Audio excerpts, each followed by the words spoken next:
Recording in progress. Merhabalar arkadaşlar. Bugünkü konumuzda size amino asitleri anlatacağız. Ama amino asitleri anlatırken özellikle proteinler üzerinden anlatacağım. Bu dersi daha önce hiç almayanlar için anlatıyorum. Esas biyokimya 1 dersinde hocanız bu konuya gelmeden önce izlerseniz daha faydalı olacaktır. Çünkü hocanız sınavda çıkacak sorularla ilgili bazen tiyo verir.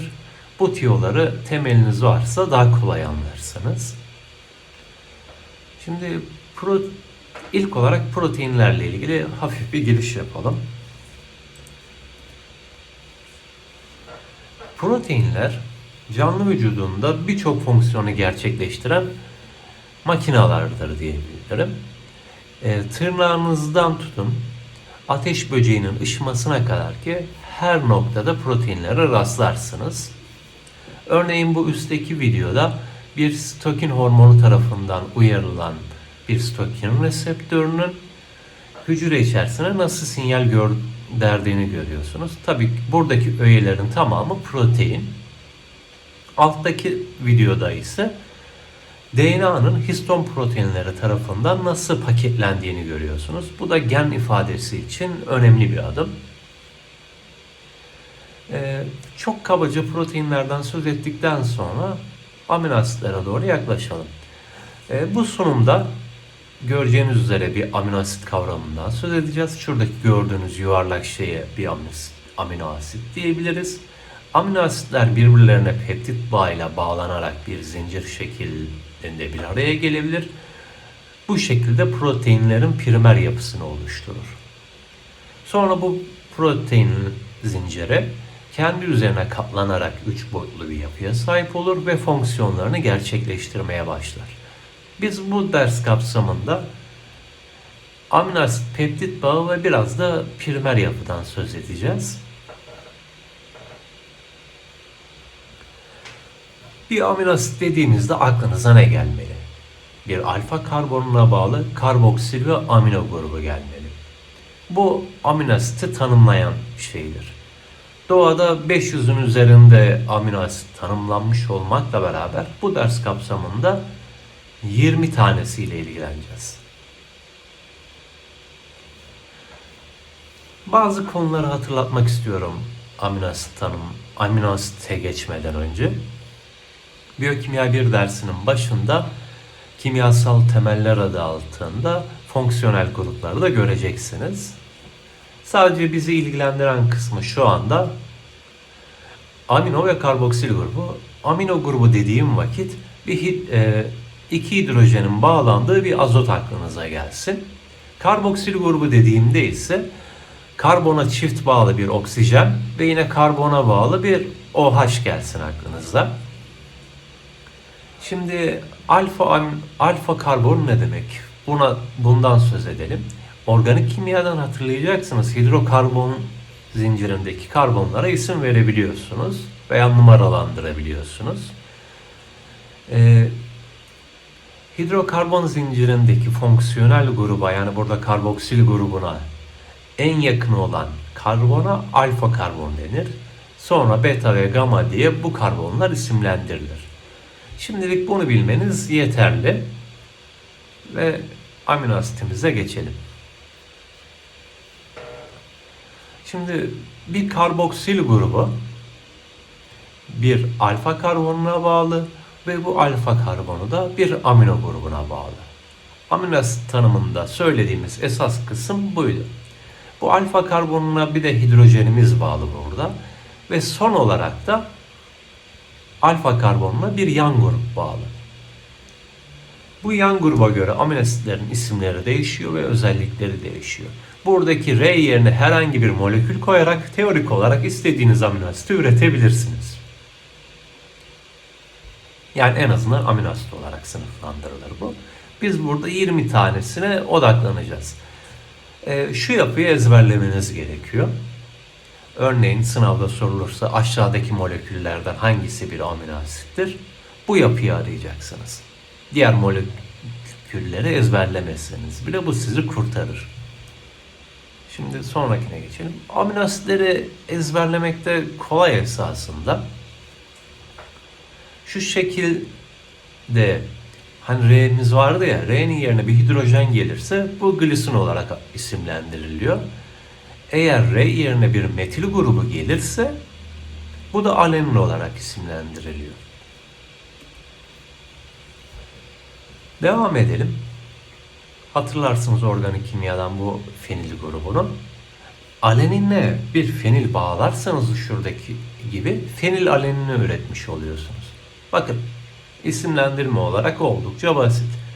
Devam edelim. Başka ne oluyor? Fenil alenine ise bir OH grubu eklediğinizde ise tirozin amino asitini elde ediyorsunuz. Bakın, yapıları da esasında çok karmaşık değil. Birbirleriyle ilişki kurabiliyorsunuz. Bir tanesini öğrendikten sonra diğerini öğrenmeniz daha kolay oluyor. Sınavlardan söz ettik. Tabii ben burada basite indirgeyerek bir şekil sundum size. Ama illaki öyle gösterilmek zorunda değil. Fischer iz düşümü olabilir. Çok daha açık hali olabilir molekülün. Yine yapacağınız şeyler değişmiyor. İlk olarak karboksil gruplarını buluyorsunuz, amino gruplarını buluyorsunuz ve alfa karbonunu buluyorsunuz. Yan grubu var mı? Yoksa hidrojen mi? Büyük dallanmış bir yan grubu yok. Bu glisin. Yine inceliyorsunuz. Karboksil grubu, amino grubu, alfa karbonu ve metil grubumuz burada. Bu alenin. İnceliyorsunuz. Karboksil grubu, amino grubu, alfa karbonu ve metil bağlı bir fenil alenimiz, fenil alenin molekülümüz. Yapacağımız şey her zaman aynı. Alfa karbonunu bulmak, buna bağlı karboksil ve amino gruplarını tespit ettikten sonra yan grubu analiz etmek.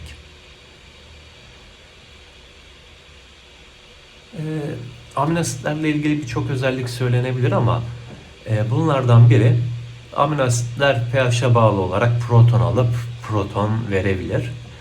Burada büyük ihtimal ileride işleyeceksiniz. Amino asit titrasyonunu anlatacaktır hocanız size. Amino asit titrasyonu ile ilgili yaklaşık 20-25 dakikalık bir videom var. QR koddan gidebilirsiniz. Şimdi buradaki resmin ne anlama geldiğini söyleyeyim. Ben size daha önceden şu standart gösterim şeklinde amino asitleri gösterdim. Ama gerçekte amino asitlere bu şekilde rastlamazsınız. Sulu çözelti içerisinde amino asitlerin amino grubu proton alabilir. Karboksil grubu ise bir proton verebilir. Yani şurada gördüğünüz gibi katyon halinde olabilir. Bakın, buradaki amino grubu bir proton almış. Veya şurada gördüğünüz gibi karboksil gruba bir proton vermiş olabilir ve anyon halinde olabilir. Veya ikisini birden de görebilirsiniz. Amino grubu proton almış, karboksil grubu proton vermiş ve net yükün sıfır olduğu zwiterion formunda da görebilirsiniz. Yalnız burada yan gruplar da var. Yan grupların da bu yük değişimine katkı sağlıyor. Detayını öğrenmek isterseniz bu QR'dan videoya gidebilirsiniz. Şimdi amino asitlerimiz yan gruplarına göre sınıflandırılır. Farklı sınıflandırmalar var ama proteinleri incelerken sadece bunu bilseniz şu anda yeter. Amino asit polar olan bir yan gruba mı sahip, polar olmayan bir yan gruba mı sahip? En önemli nokta bu. Polarlıktan söz edecek olursak, belki unutmuşsunuzdur, kimyada söylenir. Şuradaki su molekülüne dikkat edin. Bir oksijen ve iki hidrojenden oluşuyor. Buradaki elektron dağılımı tamamen molekülde eşit değil. Bir asimetrilik vardır. Neden? Oksijen hidrojenlerden daha fazla elektronegatifliğe sahiptir. Dolayısıyla elektronlar daha fazla kendisine çeker. Elektronlar daha çok oksijenin etrafında bulunur ve dolayısıyla bu kısım kısmi bir negatif yüke sahip olur. Dolayısıyla diğer tarafta kısmi bir pozitif yüke sahip olur ve böylece bir molekül polarlığından söz edebiliriz. Dolayısıyla kendisi gibi polar olan moleküllerle daha fazla etkileşim kurabilir, hidrojen bağı yapabilir. Aynı şey amino asitlerin yan gruplarında da geçerli. Bu şekilde bir polarlığa sahip olan amino asitler daha fazla suyla etkileşime girer. Diğerleri suyla daha az etkileşime girer. Dolayısıyla proteinin katlanmalarına daha yüksek şekilde bir katkı da sağlar. Hidrofobik etkileşimlerden maksimum derecede proteinin destek almasını sağlar. Şimdi amino asitin yan grubuna baktınız. Amino asitiniz polar mı, polar değil mi? Bunu gördünüz. Sonra yapacağınız şey ne? Örneğin polar olmayan bir amino asit olduğuna karar verdiniz. Yan zinciri dallanmamış düz bir şekilde mi gidiyor, yoksa aromatik bir halkaya mı sahip? Aromatik halkaya sahipse fenilalanin, tirozin veya triptofan diye fandır bu. Yok alifatik ise glisin, alenin, valin, lösin, izolesin, metionin veya prolin olduğunu söyleyebilirsiniz. Sonrasında amino asitiniz polar ise bu yüklü mü, nötr mü, pozitif yüklü mü, negatif yüklü mü? Buna dikkat etmeniz lazım. Negatif yüklü ise aspartik asit veya glutamik asittir. Pozitif yüklü ise lizin, histidin veya arginindir. Yüksüz ise serin, treonin, sistein veya glutaminden söz ediyoruzdur. Ve asparjinden. Şimdi devam edelim. Bazı amino asitlerin özelliklerine girelim. Glisin sahip olduğumuz en küçük amino asittir. Bunu diğerlerinden ayıran başka bir özelliği daha var. Bütün amino asitler asimetrik bir alfa karbonuna sahipken, yani asimetrik merkezden kastım nedir? Etrafında 4 farklı atomun bulunduğu noktaya mı sahip? Ona bakıyoruz. Buna kiral merkez denir. Örneğin alenini incelerseniz alfa karbonu 4 farklı moleküle bağlı. Glisine bakarsanız glisin 3 farklı moleküle bağlı. Bu molekülün enantiyomerlerinin oluşturmasını sağlıyor. D ve L formlarını oluşmasını sağlıyor ve optik olarak aktiflik sağlıyor. Bir kiral merkeze sahip olmak. Glisin bundan dolayı optik olarak aktif değildir ve kiral bir merkeze sahip değildir. Şimdi D ve L formlarından söz ettik. D ve L formları ne?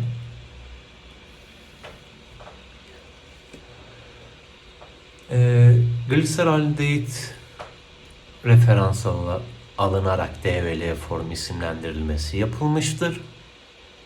Fischer iz düşümü şeklinde amino asitlerinizi çizersiniz. Karboksil grubu yukarıda olur. Yan grup aşağıda olur. Eğer amino grubunuz sol taraftaysa buna L enantiyomeri denir. Ve protein kodlarken L enantiyomerler seçilir.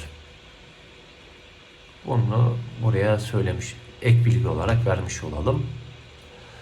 Amino asitlerde mevcut sınıflandırmamız dışında bazı dikkat edeceğiniz özellikler daha var. Mesela sınav sorusu olabilir bu. Kükürt içeren amino asitler nelerdir? İlk olarak aklınıza metionin ve sistein gelmeli. Daha sonrasında formül metionin, taurin veya homosisteinden de söz edebilirsiniz ama ilk olarak metionin ve sistein aklınıza gelmesi lazım. Bu 20 standart amino asitimizin içerisinde bunlar.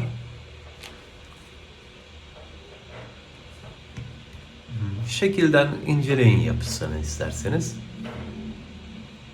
Sisteine gelelim. Sisteinin şöyle bir özelliği var. Protein kararlılığına katkı sağlar. Protein yapısındaki sisteinler birbirlerine yakın konumlarda olurlarsa birbirleri arasında disülfit bağı kurulabilir ve bu disülfit bağı protein yapısını daha kararlı hale getirir.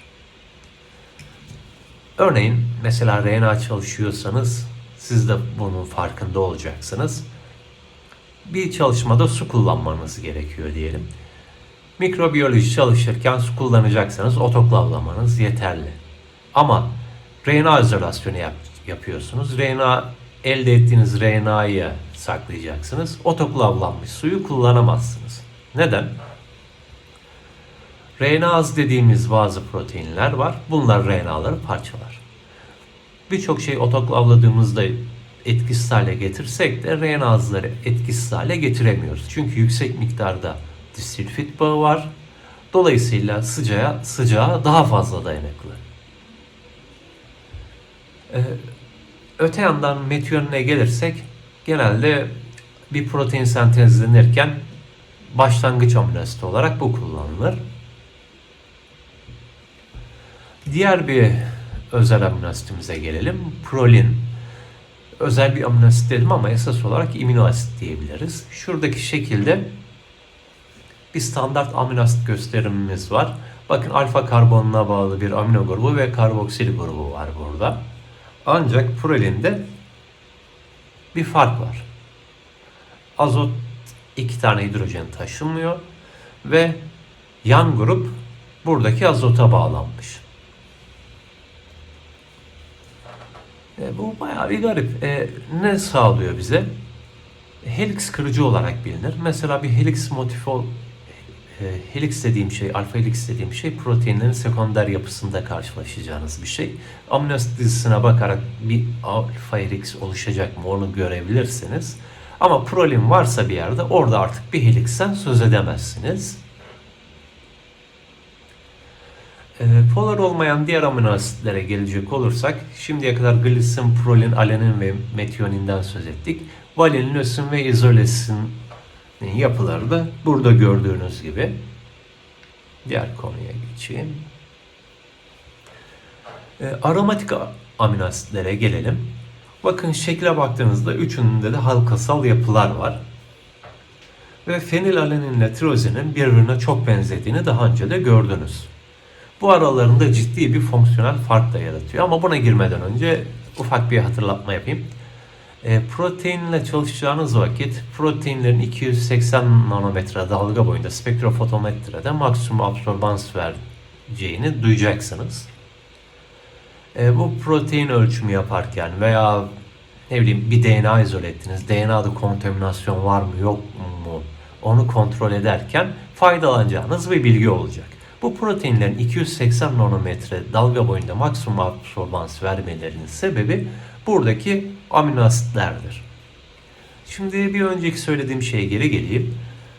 Fenilalanin ve tirozin birbirlerine çok fazla benziyor. Ancak tirozin üzerinde bir OH grubumuz var. Bu ne sağlıyor?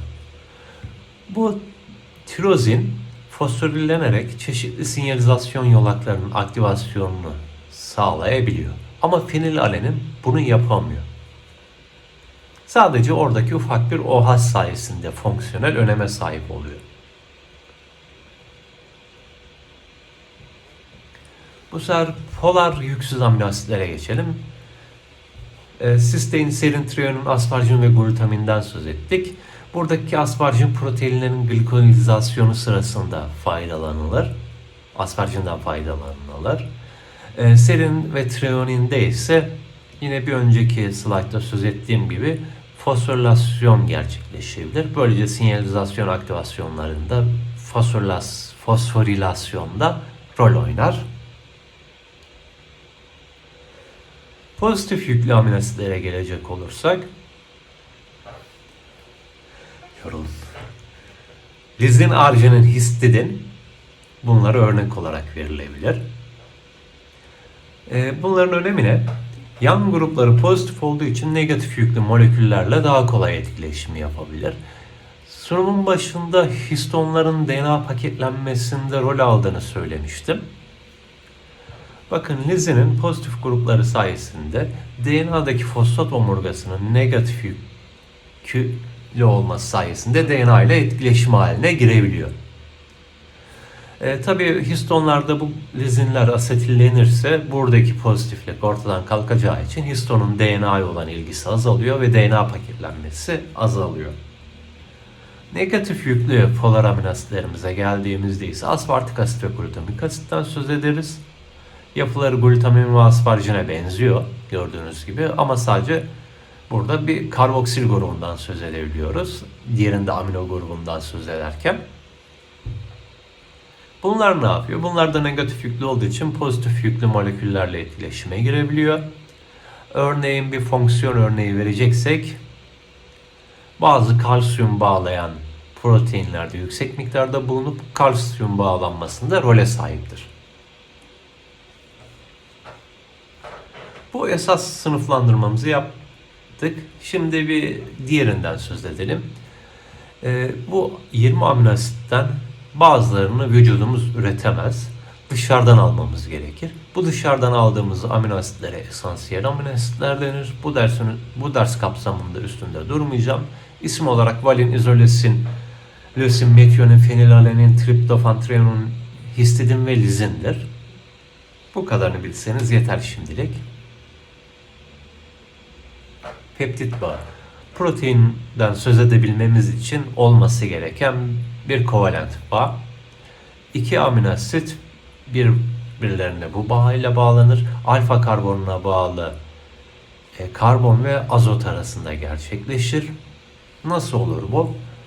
İki amino asitten bir su molekülü uzaklaşır ve karbon ve azot arasında peptit bağı kurulur. Şimdi kitaplarda rezidü veya kalıntı kelimesini duyacaksınız. Bu şu anlama gelir. Burada peptit oluşurken bir su molekülü dışarıya çıkıyordu ya. Su molekülü çıktıktan sonraki kalan kısım olarak düşünebilirsiniz. Bu peptitte 2 tane amino asit olduğu için buna dipeptit denir. 3 olursa tripeptit. Aynı şekilde bu peptit içerisindeki amino asit sayısına göre peptidimizi isimlendirebiliyoruz. Hatta daha fazla olursa oligopeptit diyoruz. 20'den daha fazla olursa polipeptit diyoruz. Çok daha büyük olursa protein diyebiliyoruz. Yaklaşık 10 kilodaltondan yüksek olduğunda genelde protein diyebiliyoruz. Ama doğrudan peptit de deseniz hani peptit olduğu gerçeği değişmiyor neticesinde. Daha demin 2 tane amino asitin birbirine bağlandığını görmüştünüz. Biraz daha yaklaşırsanız daha fazlası bağlandığında şu şekildeki gibi bir zincir oluştuğunu görüyorsunuz. Bu işte proteinin primer yapısı. Bu daha sonra kendi üzerine bazı kurallar çerçevesinde katlanarak sekonder yapısını veya tersiyer yapısını oluşturur. Tabii şimdi devam edelim. Organik kimyadan hatırlayacağınız üzere bir molekülde tek bağ varsa dönüş gerçekleştirebilir. Çift bağ varsa dönüş gerçekleştiremez. Şimdi burada hatırlarsınız oksijenle karbon bir çift bağa sahipti. Ama burada işte mesela karbon ve azot arasında tek bağ vardı ya. İşte bu bağ çift bağ gibi davranır. Dolayısıyla molekülün hareketi kısıtlanır bu noktada. Molekülümüz bu noktada katı ve rigid bir yapıya sahiptir. Bu noktada dönüş gerçekleşemez. Ama bunun dışında pi ve C açılarında dönüşler gerçekleşebilir. Potansiyel olarak 360 derecelik bir dönüş alanına sahip olduğunu varsayabilirsiniz. Ama bu 360 derecenin her biri gerçekleştiremez. Genelde daha dar bir alanda dönüşler gerçekleşebilir. Çünkü şurada gördüğünüz yan gruplar sterik etki göstererek bu bağ etrafında %100 özgürce dolaşılmasını engeller.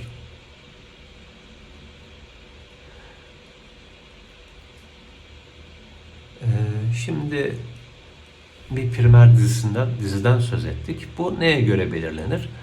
Transkripsiyon ve translasyon konusunda buna değinilecektir ama bir bilgi olarak vereyim bunu. Bir gen üzerinden bir mRNA üretilir. Translasyon sırasında bir okuma çerçevesi oluşturulur. O okuma çerçevesine göre hangi amino asite karşılık geliniyorsa o amino asit kullanılır. Bakın burada AUG gelmiş. Karşılığında metionin. UCU gelmiş. Sonrasında serin. Bu şekilde devam eder protein sentezi. En sonunda dur kodonuna karşılık gelen bir amino asit olmadığından protein sentezi de burada sonlandırılır. Proteinlerimizin boyutu oldukça değişkenlik gösterir. 104 amino asitten oluşan olduğu gibi 26.000 üzerinde amino asitten oluşan proteinlerden de söz etmek mümkündür. Konuyu bitirdik artık. Daha fazla ileri okuma isterseniz buradaki konulardan devam edebilirsiniz. Bugünkü dersimiz bu kadar.